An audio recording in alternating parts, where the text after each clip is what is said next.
లేని వెన్నెలంతా నేల మీదకొచ్చినట్టు నువ్వుంటే చూడవా.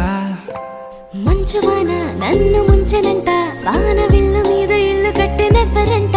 ఈ లోకమంతా నిన్ను చూసినంట, ఏ దిష్టి నిన్ను తాకకుండా ఇంటిలోనే దాచుకుంటా. రంగు రంగు తారలన్నీ తొంగి తొంగి ఒక్కసారి చూస్తా.